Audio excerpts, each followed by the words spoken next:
obligado sing na magbayad kay yan. Obligasyon po ninda yan. Obligasyon. Oo. Kung yan mapatak yan, iyo po nga na yan, taigabagang inaapod na itong ang programa munisipyo, itong BOSS, itong Business One-Stop Shop. O January 1 to January 20 kasi 20 days ito or 22 days. Lingaw lang ako kasi pinaka-exact date. 8 days. Ito po, kabali po ang ano naman, nagkatao kitang clearance sa Gabos para sinda makapag-renew or makapag-apply po ng mga permitted day.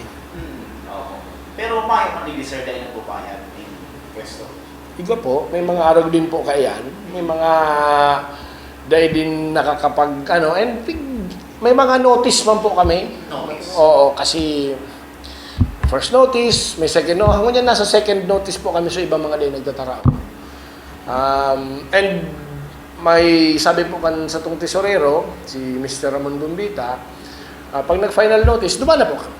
Kasi kayo po may din iaagi sa proseso. Yeah. Yun po baga dahil pwedeng basta-basta mo man yan papunduhon or padlakan. Dahil man pwede po.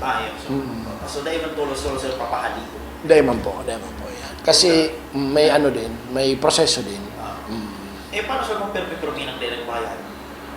Iyo yan ang problema. Dahil na talaga po yan makakarinyo. Pag-araw ka. Talagang may kitang choice. Dawa pa tagadigdi or haran kita magini po. Dahil na yan makakarinyo po ng permit. So yan talaga sir, maaari na siya. Iyo po. Dawa po. Lalo na kung dakula. Ang bayadan. Talagang dahil na po yan. Mga perang strike sir, mga 10 gano'n. Dahil man. Dapat base sa ordinansa within 3 months na dahil ka makapag dahil dapat na. Mga nagkapira ng nag-register mga nila po maraya? Ikaw po, dahil manggarwa mababa sa 5, dahil mababa dyan.